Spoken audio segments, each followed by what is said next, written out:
At the checkout counter, I helped an elderly woman pay for her groceries. She pulled me close and whispered urgently, "After your son leaves, don't touch the snow outside your home. Your life depends on it." I thought it was just the confused rambling of a senile old woman. The next morning, when I stepped outside, what I saw nearly stopped my heart. What was waiting in my yard that morning, I'll tell you in just a moment. But first, drop a comment below. What city are you in right now? I want to see how far this warning travels. Now let's dive into the warning from that day. It started 3 days earlier on a December afternoon when the first real blizzard of the season hit Burlington. I was standing in line at Morrison's Grocery, the little mom-and-pop place, 2 blocks from my house on Birch Street, watching fat snowflakes pace themselves against the windows. At 70 years old, you stop chasing sales across town. You go to the place where they know your name, where the aisles are familiar. The elderly woman ahead of me was counting coins onto the counter with trembling fingers. She wore a threadbare coat and faded scarf. On the belt sat the saddest grocery order I'd seen: a small loaf of bread milk, 3 potatoes, and a single onion. "Ma'am, you're short about $1.50, Ashley, the young cashier, said gently. "How can that be?" The old woman's hands shook. "I counted at home twice." Behind me, someone sighed with impatience. The line was growing. I looked at that hunched figure, at her red hands, at those meager groceries. 5 years since Judith passed, and I still heard her voice. "Frederick, we have more than enough. Always help when you can." "Ashley, ring it up with mine," I said, placing a 20 on the counter. "Oh, sweetheart, you really don't have to." The old woman turned, and her eyes met mine. Those eyes, not cloudy or distant, but clear as winter sky, sharp as broken glass. They looked straight through me in a way that made my breath catch. There was something ancient in that stare, something that knew things. "Thank you, dear," she said quietly. Her grip on my sleeve was surprisingly strong. "Your kindness won't be forgotten." She gathered her groceries, then turned back. The store seemed to go quiet. She leaned in close, and I smelled mothballs and dried lavender. "Listen carefully," she whispered. "When your son leaves tonight, do not touch the snow in your yard. No matter what he tells you, don't shovel until morning." "I'm sorry, what—" Her fingers dug into my sleeve. "Your life depends on it. Promise me." The intensity in her voice rattled me. Okay, I promise." She released me, nodding, and moved toward the exit with surprising speed. The doors whooshed open, and she disappeared into the swirling white like she'd never been there at all. My heart hammered. "Mr. Lawson." "You all right?" Ashley asked. "Fine." I shook my head and paid for my groceries, chicken, vegetables, bread, then headed into the storm. The wind slapped my face. I trudged home, boots crunching through powder. The old woman's words echoed. "When your son leaves tonight, how did she know Connor was coming?" I hadn't told anyone. He'd called that morning, said he needed to stop by after work. First time in 3 months without me asking. I laughed it off as I unlocked my door and stomped snow from my boots. Just an old woman's rambling. Dementia, probably. They get fixated on strange things, see patterns that aren't there. But something in her eyes stayed with me as I watched the storm through my kitchen window. Something that suggested she'd seen things I couldn't imagine, knew things I didn't want to know. She'd looked right into my future and seen something that terrified her. Something involving my son and the snow, now covering my yard in a pristine, unmarked blanket of white. That evening, headlights swept across my living room wall, around 6:30. Connor's black sedan pulled into the driveway, wheels crunching through mounting snow. I opened the door before he could knock. "Connor, come in, you'll freeze." "Can't stay long, Dad." He stepped inside, shaking snow from his jacket, but not taking it off. At 38, my son had grown into a stranger, sharp-featured, always checking his phone, always in a hurry to be somewhere else. "I've got a work trip," he said, not meeting my eyes. "Leaving in an hour. Just wanted to check on you." "That's thoughtful." I tried to keep the surprise out of my voice. "How long?" "Week, maybe 10 days. He glanced around the house, his gaze lingering on photos of Judith, then moving to the window overlooking the backyard. "Roads are getting bad. They'll plow by morning. Dad, you need to shovel the driveway tonight, before it gets worse." "Tonight, Connor, it's still coming down. Do it tonight." His voice had an edge I didn't like.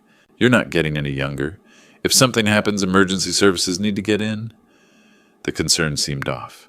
Too rehearsed, too insistent. "I'll be fine," I said. "Will you—" He stepped closer. "You'll be here alone, right? No one checking on you. The Andersons are in Florida, aren't they? How did you know that? I called them last week, making sure someone was looking out for you. A cold finger traced down my spine. When your son leaves tonight, do not touch the snow in your yard. I can take care of myself, I said slowly. Just shovel the driveway, Dad. Please, before bed. He checked his phone, frowned. I have to go. Flight's early tomorrow. Flight? I thought it was a work trip by car. A beat of hesitation. Driving to Boston tonight, flying out from there. He headed for the door, and I followed. Connor, is everything all right? Fine. Just stressed with work. He paused at the threshold. For a moment, I saw something in his eyes. Desperation. Fear. Promise me you'll shovel tonight. The old woman's words rang like a warning bell. I'll think about it. Dad. Drive safe, son.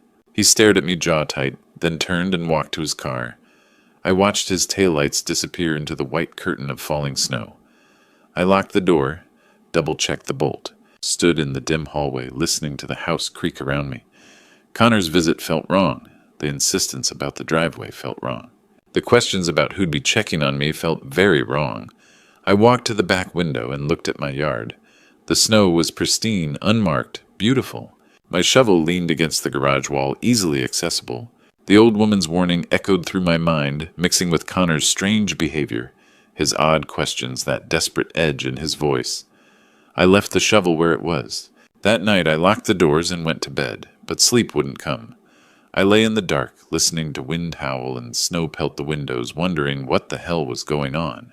The old woman's words kept circling back relentless as the storm, your life depends on it. I woke at dawn to silence, the kind of silence that follows a blizzard when the world holds its breath beneath a blanket of white. The storm had passed sometime in the night, leaving everything still and muffled. My back ached as I shuffled downstairs to the kitchen. I filled the kettle and set it on the stove, then walked to the window while waiting for it to boil. That's when I saw them. Footprints. Deep, clear prints cutting through the pristine snow in my backyard. Not mine, I hadn't been outside since yesterday afternoon. Not the mailman's, these came from the side gate, not the front walkway. My hand froze on the curtain. The tracks led from the gate straight toward the house, methodically circling the perimeter. They stopped at every ground floor window. The living room. The kitchen, where I now stood. Around to the back, where my bedroom window faced the yard. I moved to the back window, my heart starting to hammer. The footprints came right up to the glass, close enough that whoever made them could have looked inside, could have seen me sleeping, and there my breath caught marks in the snow beneath the window frame. Scuff marks. Like someone had tested the window, tried it, checked if it was locked. The prints were huge, size 13, maybe larger. Deep impressions that spoke of a heavy man, someone substantial. The stride was wide, confident, deliberate. Someone had walked around my house last night while I slept, checking windows, testing locks, looking for a way in. My legs went weak. I grabbed the counter to steady myself. If I'd shoveled the driveway like Connor insisted, like he'd practically begged me to do, these tracks would be gone, covered by my own footprints, destroyed by the scrape of the shovel. I'd never have known someone had been here. The kettle started to shriek, and I jumped like I'd been shot. I turned it off with shaking hands. Who, why, what did they want, and how in God's name had that old woman known this would happen? I thought about Connor's visit, his insistence about the driveway, the way he'd asked if I'd be alone, if anyone would check on me, the desperate edge in his voice when he said, "Promise me." The tracks didn't lie. Someone had been here. Someone had circled my house like a predator sizing up prey, and Connor had wanted me to erase the evidence before I ever saw it. I forced myself to breathe. The tracks were fresh. No new snow had fallen since the storm ended around midnight. Whoever made them had come after that, in the dead of night, in the dark. While I lay sleeping completely unaware, someone had been outside my window. I looked at the marks beneath the bedroom window again. They'd tried to get in. If that window had been unlocked, my hand found my phone in my bathrobe pocket. Lieutenant Samuel Crawford had been the officer in this neighborhood for 20 years. He'd helped me after Judith passed, checking in on me those first few months. Good man. Solid. Someone you could trust. I pulled up his number. My thumb hovered over the call button. This wasn't some teenage prank. Those weren't kids' footprints. This was something else.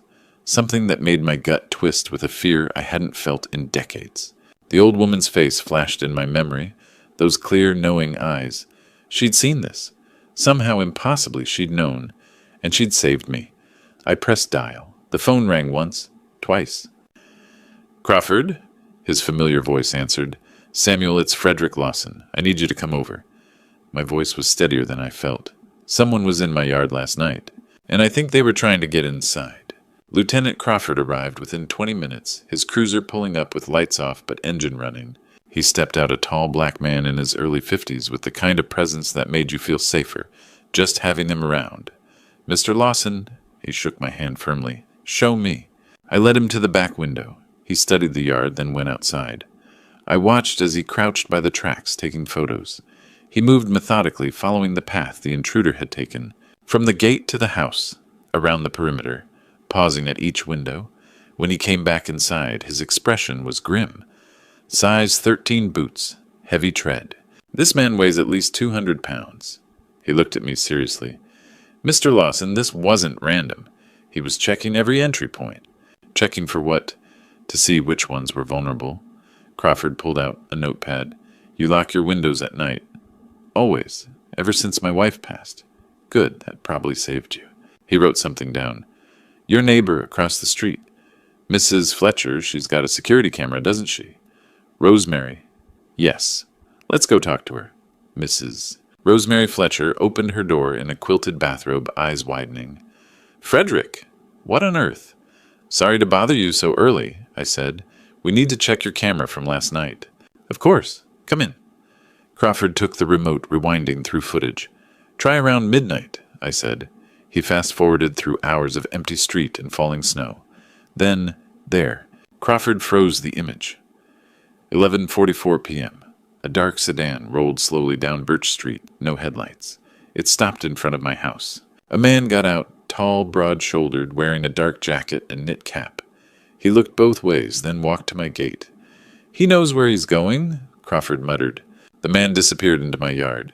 The minutes ticked by. 8, 10, 12. Then he reappeared, walking back with the same unhurried confidence. He got in and drove away. "Back it up," Crawford said. "To when he's getting in." Rosemary rewound. Crawford leaned close. "Can you zoom in?" The image pixelated, but you could make out part of the license plate. VT-something. 27 something. "Vermont plates," Crawford noted. "And they're on the door. See that?" I squinted. There was a logo or lettering on the car's side. Too blurry to read. "Commercial vehicle, maybe?" Crawford snapped photos with his phone. "Mrs. Fletcher, email me this footage." "Is Frederick in danger?" Rosemary's voice shook. "We're going to make sure he isn't." Back at my house, Crawford looked at his notes. "Has anyone been to your house recently? Anyone unusual?" Connor's face flashed in my mind. His desperate insistence about the driveway. His questions about who'd be checking on me. "My son stopped by yesterday evening," I said slowly. "First time in months." Crawford's pen paused. "And he wanted me to shovel the driveway. Kept insisting on it. Got angry when I said I'd wait." The silence was heavy. "Do you think he was going to rob you?" I looked at those footprints. At the marks under my window where someone had tested the lock. "I don't know what to think anymore." Crawford's radio crackled. He stepped away, spoke in low tones, then came back. "I'm running the partial plate and that logo through the system." He met my eyes. "In the meantime, I'm having a patrol car swing by every hour tonight. Keep your doors locked. All of them. Don't open for anyone you don't know." "You think he'll come back?" Crawford looked at the footage frozen on the screen.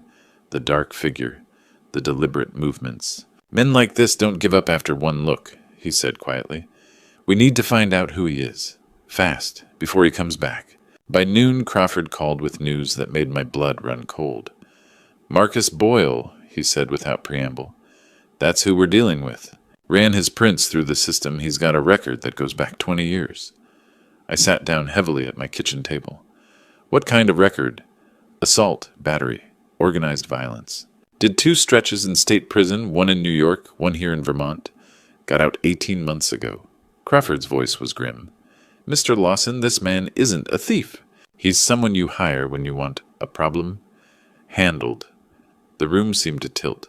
"Handled, you mean?" "I mean he doesn't work alone. Someone sent him to your house. Someone paid him. My hand tightened on the phone. For what? That's what we're working on. But Frederick? He rarely used my first name.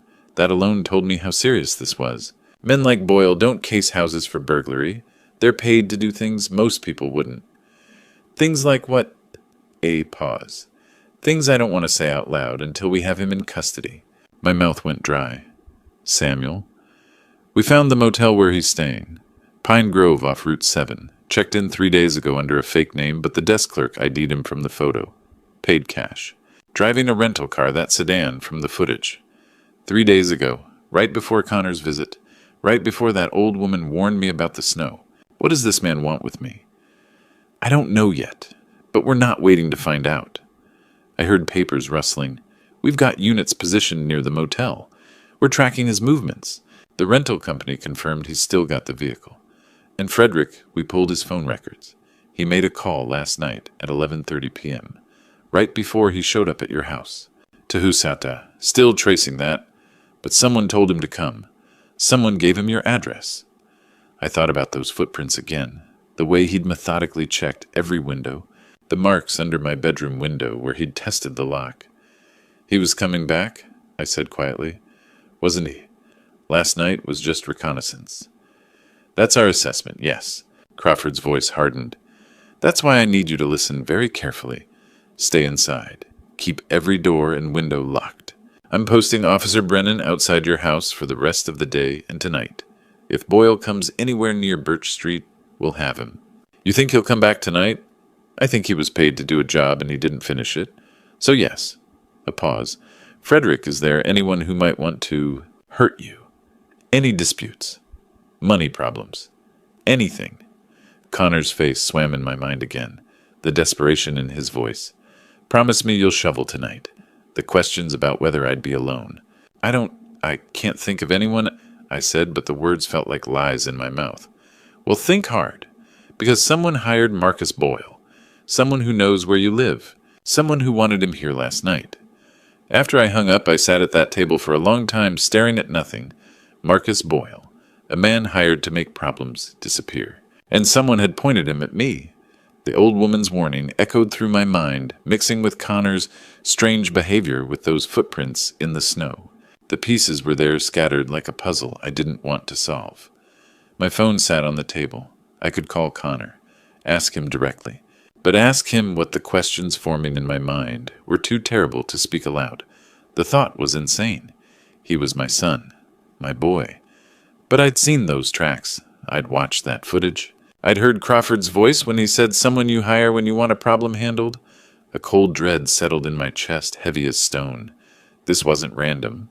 This wasn't some mistake or a coincidence. Someone wanted something from me. Something permanent. And somewhere in the back of my mind, in a place I didn't want to look, I was starting to understand who. They caught him at 4 p.m., just 2 hours before he planned to return to my house. Crawford called with the news. We've got him, Frederick, Boyle. Picked him up at the Pine Grove Motel without incident. I gripped the phone. And he had a duffel bag packed, gloves locked, picks a knife. This wasn't a social call he was planning. My legs went weak. Did he say anything? He's talking now. Detective Clark is with him. I'll call you back. The wait was excruciating. I paced my kitchen, watching Officer Brennan sit in his cruiser outside. The sun was setting, painting the snow orange and gold. Crawford called back an hour later. Frederick, I need you to come down to the station. Detective Clark wants to talk to you. What did Boyle tell you? Better if you hear it in person. The police station was a squat brick building on Main Street. Detective Amanda Clark met me in the lobby, a sharp-eyed woman in her mid-30s with dark hair pulled back tight. Mr. Lawson, thank you for coming. She led me to a small conference room. I need to tell you what Marcus Boyle told us. I sat. My hands were shaking. Boyle has agreed to cooperate. He's being very forthcoming. Clark opened a folder. He says he was hired approximately 1 week ago to handle a situation. Those were his exact words. Handle, I repeated numbly. He was paid $5,000 cash up front. His instructions were specific. Make it look like an accident or a burglary gone wrong. The target needed to be alone. The house needed to appear undisturbed from the outside. The room tilted. The driveway, I whispered.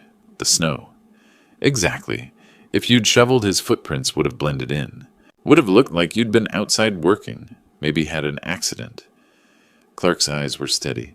He came that first night to scout, check your routine, see which window would be easiest. He was planning to come back last night, but I didn't shovel. Yes, his tracks showed up clear and we started looking. Clark pulled out papers. Mr. Lawson, we've been going through Boyle's phone. Text messages, bank transfers. He didn't just get paid in cash. There was an electronic transfer 2 days ago, $5,000. My mouth was dry. From who? Clark looked at me for a long moment. We've also retrieved text messages. Make sure he's alone. Get it done this week. The old man won't suspect anything. The old man, me. Who sent those? My voice cracked. Clark's expression shifted. Something like pity crossed her face. Mr. Lawson, I think you should sit down for this. I'm already sitting. The person who hired Boyle. She paused. You know him. Very well. My heart stopped beating. The room seemed to shrink around me. Who? She started to answer, then stopped. Looked at the papers. Back at me. Come to the station tomorrow morning. 9 a.m. We'll show you everything, the bank records, the text messages, all of it. Her voice was gentle. But Mr. Lawson, I want you to go home tonight. Get some rest. Process this. Because tomorrow is going to be very difficult. Tell me now. My voice was barely a whisper. Please, just tell me who. Clark's eyes filled with that terrible pity again. Tomorrow, I promise. But for tonight, go home. Officer Brennan will stay posted outside your house. You're safe. Safe. The word felt meaningless. I walked out of that station in a daze, drove home on autopilot, sat in my dark kitchen staring at nothing. Somewhere in my mind, I already knew. Had known since Crawford asked if anyone had been to my house recently. Had known since I remembered Connor's desperate insistence about the driveway, but knowing and believing are different things. My son? My boy? The phone sat on the table in front of me. I could call him, demand the truth, but I was afraid of what I'd hear in his voice. I didn't sleep that night, tossed and turned running through everyone I knew. Who could want me gone? But deep down, I already knew the answer. I just couldn't make myself believe it. The next morning, I sat in a small conference room at the police station. Detective Clark placed a document in front of me, a bank transfer statement. $5,000. Sender Connor Lawson. My son. The room tilted. I stared at those words until they blurred. Mr. Lawson. Clark's voice came from far away. I know this is hard. There must be a mistake. My voice sounded hollow. He wouldn't... There's more. She laid out papers like cards in a terrible hand. Text messages between Connor's phone and Boyle's burner. Make sure the old man's alone. Get it done this week. And this one the morning before Boyle showed up tonight, he'll be home alone. I couldn't breathe. Each message was a knife twisting deeper. Phone records show 3 calls between them. The last one at 7:15 p.m. right after Connor left your house. Right after he'd insisted I shovel the driveway. Right after he'd asked if I'd be alone. Why? The word came out broken. Clark pulled out another document. Your son owes $180,000. Gambling debts. Online poker sports betting. He's been in deep for about 2 years. $180,000. How had I not known? He's been getting threats. Messages from loan sharks. Pay up or else. We know where you live. Clark's voice was gentle but relentless. Your house is worth $600,000. As your only child, Connor stands to inherit everything. It would have solved all his problems. The numbers swam in front of me. My house. My life. Reduced to a transaction. When Judith died, Connor was 8 years old. Just a boy. I heard myself speaking. He was so scared. Of being alone. Of losing me too. I could see him so clearly. That little boy with tears streaming down his face arms, wrapped tight around my waist. I'll always take care of you, Dad. Always. But somewhere between that frightened child and the man who'd stood in my kitchen, something had broken. I gave him everything, I whispered. After Judith passed, he was all I had left. I worked 2 jobs to put him through college.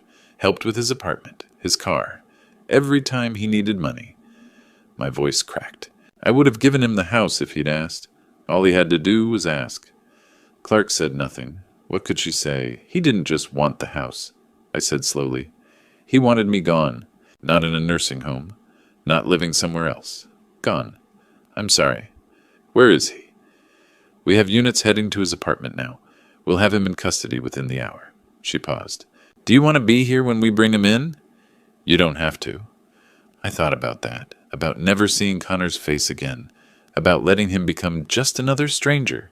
But I needed to understand, needed to see his eyes when he knew I'd survived. I want to see him. My voice was steadier than I felt. When you bring him in, I need to see his face. Clark nodded slowly. We'll call you. I stood to leave my legs unsteady. At the door, I turned back. That old woman at the grocery store, she knew. Somehow she knew what he was planning. Sometimes people see things the rest of us miss, Clark said. Or sometimes I thought they see exactly what's there. And I'd been too blind to notice my own son was capable of this. The boy who'd promised to always take care of me had hired someone to make sure I'd never need taken care of again. They arrested Connor that evening at Burlington International Airport. He was trying to board a flight to Mexico. Crawford called me at 6 p.m. We have him, Frederick. He's being brought in now. If you want to be here, I'm on my way. I arrived at the station 20 minutes later. Clark met me in the hallway, her expression carefully neutral. He's in interrogation room, too. There's an observation room next door. One-way glass. He won't know you're there unless you want him to. I nodded, not trusting my voice. She led me to a small, dark room. Through the glass, I could see Connor sitting at a metal table, hands cuffed in front of him. He looked smaller somehow, younger. His hair was messy, his eyes red. He looked like my son. Clark entered the interrogation room with another officer. Connor's head snapped up. This is insane, he said immediately. I don't know what you think I did, but... Connor Lawson, you're being charged with conspiracy to commit murder and solicitation of murder. Clark's voice was flat professional. We have bank records showing a transfer of $5,000 from your account to Marcus Boyle.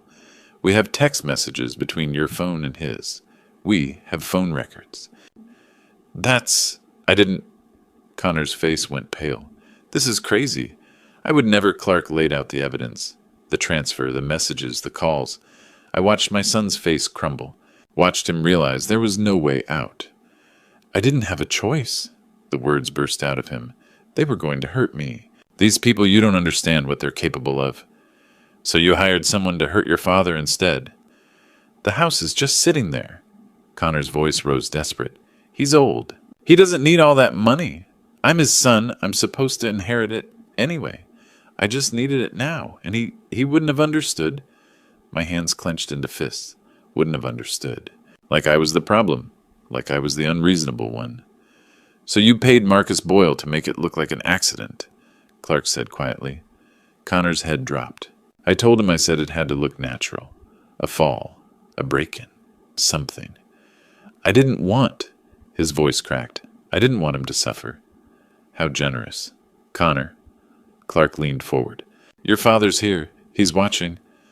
Connor's head jerked up. His eyes swept the room, landing on the mirror. On me. Dad... His voice was small, broken. Dad, please. I'm sorry. I was desperate. I didn't know what else to do. These people were going to... I couldn't listen anymore. Couldn't watch him make excuses. Couldn't hear him reduce my life to a problem that needed solving. I turned toward the door. Mr. Lawson. Crawford was there.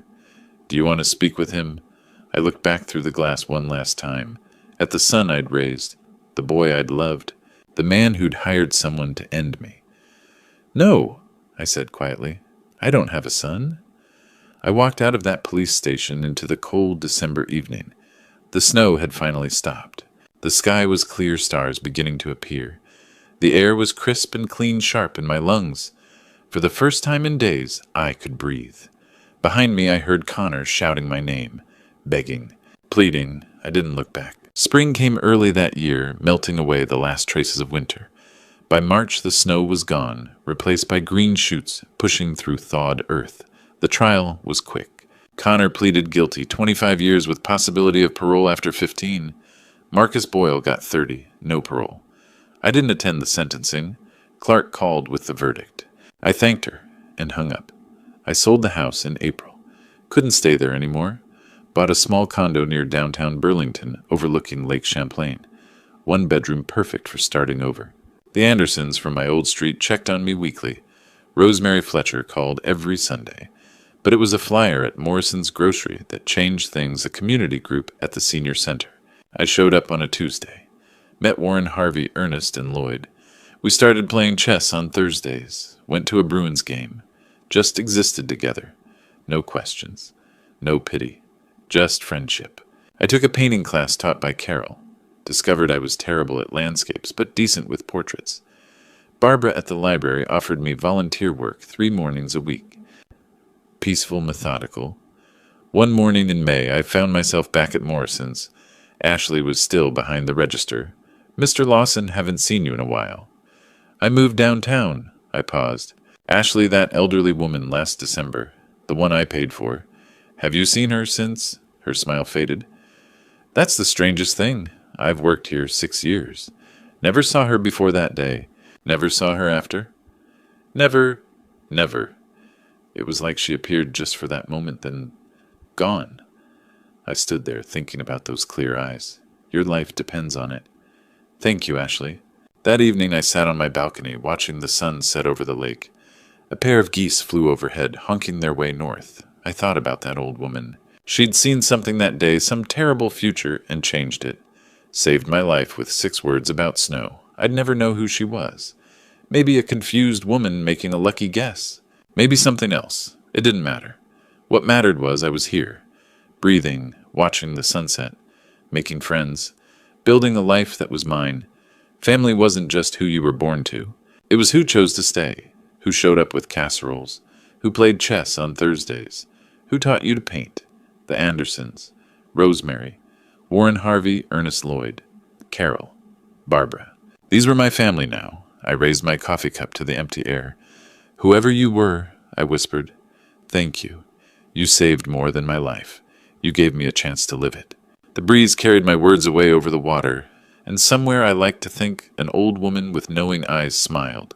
It's never too late to begin again, to find your people, to choose kindness over blood. Life offers second chances in strange ways, sometimes through a warning about snow. I was 70 years old, and I was just beginning to understand what it meant to truly live. Looking back, I see the signs I missed, the distance, the desperation. Don't be like me, don't let love blind you to danger, even from family. God sent help when I needed it most. That mysterious woman at Morrison's, I believe she was his messenger. God sees what we cannot know, what we refuse to believe. Sometimes God works through strangers to save us from our own blood. The lesson: trust is earned, not owed. Family isn't DNA, it's presence, loyalty, and love in action. I spent 70 years believing blood meant everything, only to discover my real family was waiting in a chess game, a painting class, a volunteer shift. These grandpa stories aren't just entertainment, they're warnings, lessons, reminders that evil can wear a familiar face, that salvation comes unexpectedly, and it's never too late to start over. This is one of many grandpa stories. I'll share stories of survival, redemption, and second chances. If an old man like me can rebuild at 70, anyone can. If this story touched your heart, hit that subscribe button. Leave a comment telling me where you're watching from. I love knowing how far these grandpa stories travel. Share it with someone who needs this message about trust, family, and new beginnings. Your support means everything. Until next time.